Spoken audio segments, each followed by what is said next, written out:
계시록 9장 13절부터 읽겠습니다. 여섯째 천사가 나팔을 불며 내가 들으니 하나님 앞 금단 네 뿔에서 한 음성이 나서 나팔 가진 여섯째 천사에게 말하기를 큰 강 유브라데에 결박한 네 천사를 놓아주라 하매 네 천사가 놓였으니 그들은 그 년 월 일시에 이르러 사람 3분의 1을 죽이기로 예비한 자들이더라. 마병대의 수는 2만만이니 내가 그들의 수를 들었노라. 이같이 이상한 가운데 그 말들과 그 탄자들을 보니 불빛과 자주빛과 유황빛, 흉갑이 있고 또 말들의 머리는 사자머리 같고 그 입에서는 불과 연기와 유황이 나오더라. 이 세 재앙 곧 저희 입에서 나오는 불과 연기와 유황을 인하여 사람 3분의 1이 죽임을 당하니라. 이 말들은 힘은 그 입과 그 꼬리에 있으니 그 꼬리는 뱀 같고 또 꼬리에 머리가 있어 이것으로 해하더라. 이 재앙에 죽지 않고 남은 사람들은 그 손으로 행하는 일을 회개치 아니하고 오히려 여러 귀신과 또는 보거나 듣거나 다니거나 하지 못하는 금, 은, 동과 목석의 우상에게 절하고 또 그 살인과 복술과 음행과 도적질을 회개치 아니하니라.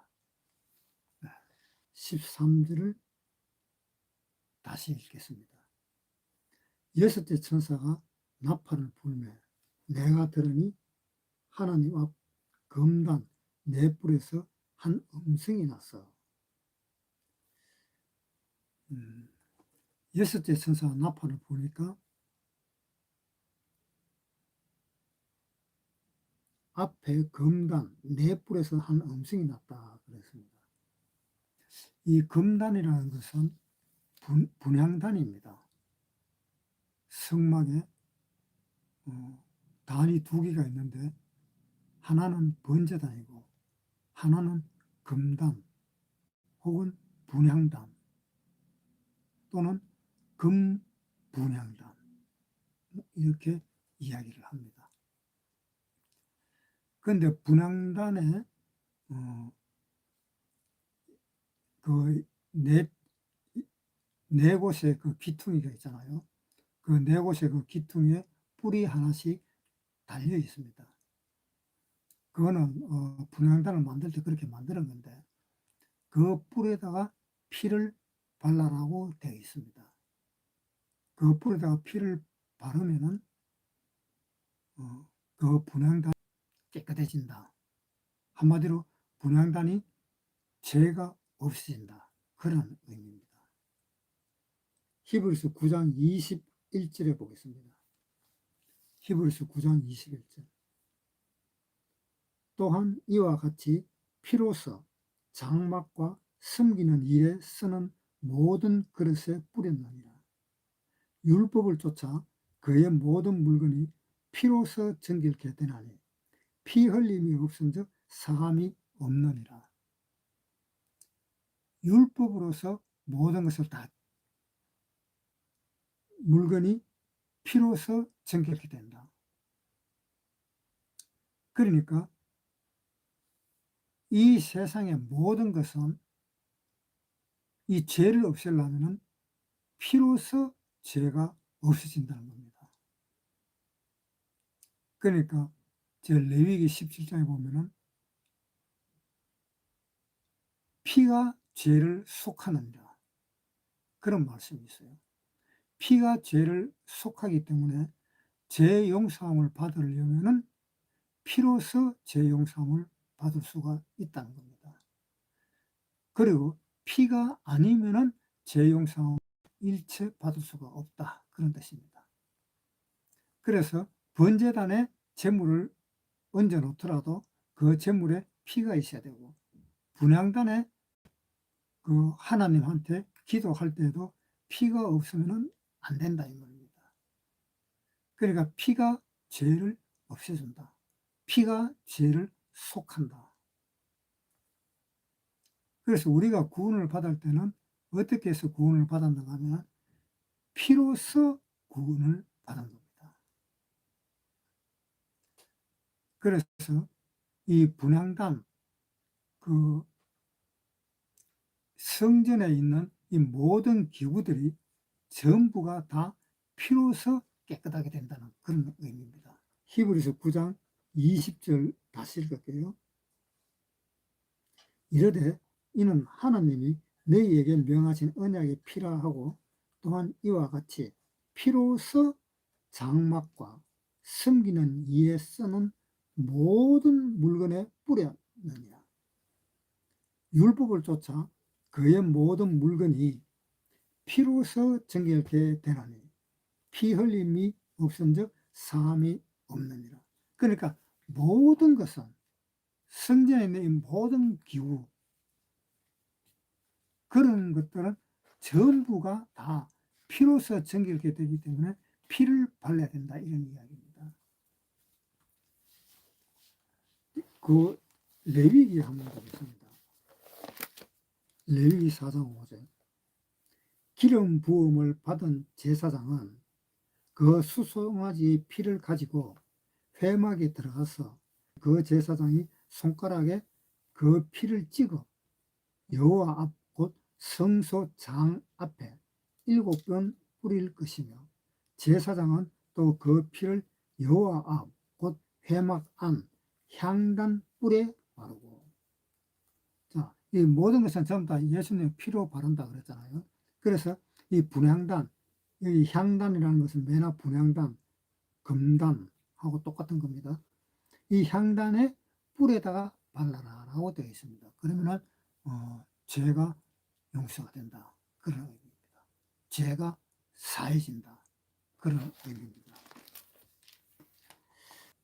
요한계시록 9장 13 여섯째 천사가 나팔을 불매 내가 들으니 하나님 앞 금단 네 뿔에서 한 음성이 나서 한 음성이 났는데 그 음성은 나팔 가진 여섯째 천사에게 말하기를 큰 강 유브라데에 결박한 네 천사를 놓아주라 하며 유브라데에 결박된 네 천사를 놓아주라라는 음성을 들었다 이런 이야기입니다. 그래서 네 천사를 놓아주라 하며 네 천사가 놓였으니 그들은 그 년 월 일시에 이르러 사람 3분의 1을 죽이기로 예배한 자들이더라. 그러니까 그 금단, 금향단 거기 네 뿔에서 소리가 들리는 것이 뭐냐? 그 유프라테스 강에 결박돼서 묶여 있는 천사를 풀어주라라는 이야기입니다. 물론 그 천사는 우리 눈에는 보이질 않으니까 그 천사가 있는지 없는지도 모르겠지요. 그러나 하나님은 그 천사를 풀어주라고 되어 있습니다. 그러면 그 결박된 천사라 하면 어떤 천사일까? 이것은 하나님 편에 있는 천사가 아니고 마귀 편에 있는 천사입니다. 마귀 편에 있는 그 천사인데 그 마귀 편에 있는 천사를 이제 풀어주라. 이 말은 이 마귀가 이 유프라테스 강에 거기에 있는 모든 사람들을 이끌고 즉 예루살렘으로 쳐들어간다는 계산입니다. 그러니까 예루살렘으로 들어가기 바로 직전에 어디가 있는가 하면은 머깃도 언덕이라는 곳이 있어요. 그 머깃도라는 곳이 어딘가 하면은 아마겟돈. 그래서 아마겟돈이라 그러기도 하고 머깃도 언덕이라 그러기도 합니다. 그걸로 진격해가 오는데 하나님이 거기에다가 다 예루살렘을 칠 이 군대들을 전부 다 거기다가 다 모읍니다. 거기서 전쟁을 하도록 하나님은 그렇게 이야기를 합니다. 그래서 이 유프라테스에 있는 이 천사, 이 네 천사를 풀어주라. 그러니까 결국은 뭐냐 하면은 이제 너희 천사들이 하고 싶은 대로 하라, 이런 뜻입니다. 모든 군사를 끌고 와서 예루살렘을 치든지 너희가 원하는 대로 하라는 그런 의미입니다. 그런데 이 내용이 그 요한계시록 또 나옵니다. 한번 봅시다. 요한계시록 16장 12절. 또 여섯째가 그 대접을 큰 강 유브라데의 소돔에 강물이 말라서 동방에서 오는 왕들의 길이 예비되더라. 또 내가 보매 개구리 같은 새 더러운 영이 용의 입과 짐승의 입과 거짓 선지자의 입에서 나오니 저희는 귀신의 영이라. 이적을 행하여 온 천하 임금들에게 가서 하나님 곧 전능하신 이의 큰 날에 전쟁을 위하여 그들을 모으더라. 보라, 내가 도적같이 오리니 누구든지 깨어 자기 옷을 지켜 벌거벗고 다니지 아니하며 자기의 부끄러움을 보이지 아니하는 자가 복이 있도다. 새 영이 히브리 음으로 아마겟돈이라 하는 곳으로 왕들을 모으더라. 요 아마겟돈이 머기돈도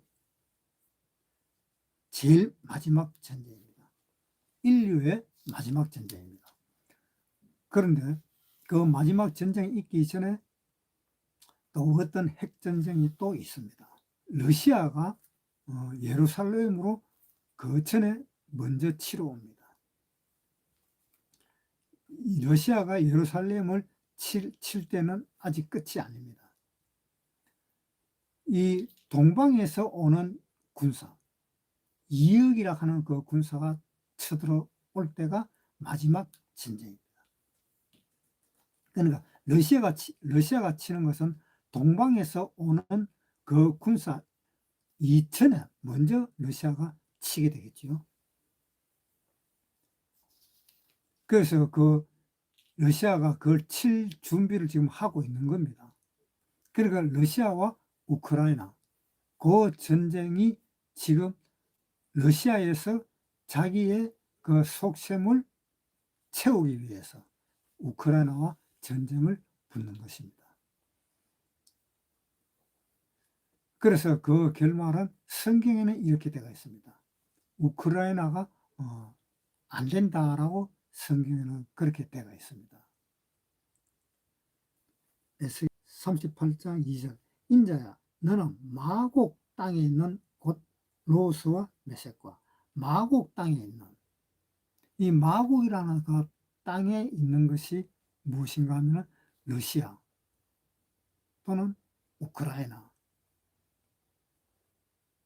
그렇게 있습니다. 그래서 이 우크라이나라든가 이러한 나라들을 앞세워서 예루살렘으로 진격하기 위해서 지금 러시아에서 그것 때문에 지금 우크라이나하고 전쟁을 하고 있는 겁니다. 요한계시록 9장 13절부터 읽겠습니다. 여섯째 천사가 나팔을 불매 내가 들으니 하나님 앞 검단 네 뿔에서 한 음성이 나서 나팔 가진 여섯째 천사에게 말하기를 큰 강 유브라데에 결박한 네 천사를 놓아 주라 하매 네 천사가 놓였으니 그들은 그 년 월 일시에 이르러 사람 3분의 1을 죽이기로 예배한 자들이더라. 이 동방에서 넘어와 가지고 이역이라 하는 군대를 끌고 옵니다. 그 이역이라 하는 그 군대를 끌고 오는데 그 이역이라 하는 그 숫자는 어느 나라에서 채울 수 있느냐 하면 중국에서 채울 수가 있을 것입니다. 물론 중국에서도 이역이라 하는 그 군대를 다 채우지도 못할지도 모릅니다. 그런데 여기에 요한계시록 16장에 보면은 다시 보겠습니다. 요한계시록 16장 16절 새 영이 히브리 어으로 아마겟돈이라 하는 곳으로 왕들을 모으더라. 왕들을 모은다. 이 동방에서 오는 왕들을. 그러니까 중국만 쳐들어가는 것은 아니다라는 계산이 나옵니다. 중국만 쳐들어가는 것이 아니고 뭐 일본도 될 수도 있고 또 우리나라도 될 수도 있고 또 뭐 중국도 될 수도 있고 뭐 많은 나라들이 될 수 있을 것입니다. 그런데 일단 중국이 앞장서서 나갈 것입니다. 왜? 제일 큰 대국이니까. 중국이 앞장서서 나가면은 아마 우리나라도 어떻게 하면은 그 전쟁에 참여할 가능성도 높다라고 봅니다. 왜냐? 우리나라도 이 대외 관계 때문에 중국을 놓칠 수는 없잖아요. 중국을 놓쳐버리면 경제가 우리나라는 마비가 되어버리니까 그게 안 되잖아요. 그러니까 어쩔 수 없이 중국이 요구하는 대로 우리도 중국과 같이 함께 그 예루살렘으로 들어갈 확률이 아주 높다고 봐야 되겠습니다. 자, 그럼 요한계시록 9장 다시 읽을게요. 9장 14절 나팔 가진 여섯째 천사에게 말하기를 큰 강 유브라데에 결박한 네 천사를 놓아주라 하며 네 천사가 놓였으니 그들은 그 년 월 일시에 이르러 사람 3분의 1을 죽이기로 예배한 자들이더라. 그 년 월 일시에 이르러. 그러니까 이 중국하고 이 동방에 있는 이 나라들하고 이스라엘을 칠 날을 이미 계획을 했다 하는 뜻입니다. 이미 계획을 하고 그 년 월 일시가 되면은 그 이스라엘을 치러 간다는 것이지요. 유프라테스에 있는 그 네 천사를 놓아주라 하는 말은 이제 너희가 년 월 일시를 작정하고 있는 그 날대로 해보라라는 그러한 의미로 풀어준다는 겁니다. 그러면은 자 다시 14절에 나팔 가진 여섯째 천사에게 말하기를 큰 강 유브라데에 결박한 네 천사를 놓아주라 하며 네 천사가 놓였으니 그들은 그 년 일시에 이르러 사람 3분의 1을 죽이기로 예비한 자들이더라. 마병대의 수는 2만만이니 마병대의 수가 2만만이다. 그러니까 2만 곱하기 만하면 2억이라 하는 군대인데 아마 중국도 2억이라 하는 군대를 모집하려고 하면 많이 힘들 것입니다. 그래서 다른 나라들 보고 전부 다 같이 저 예루살렘을 치러 가자 라는 그런 이야기가 나올 것입니다. 이 군대가 쳐들어가는데 거기 뭐라고 되어 있는가 하면 여기에 17절에 이같이 이상한 가운데 그 말들과 그 탄자들을 보니 라고 되어 있습니다. 말들과 탄자들.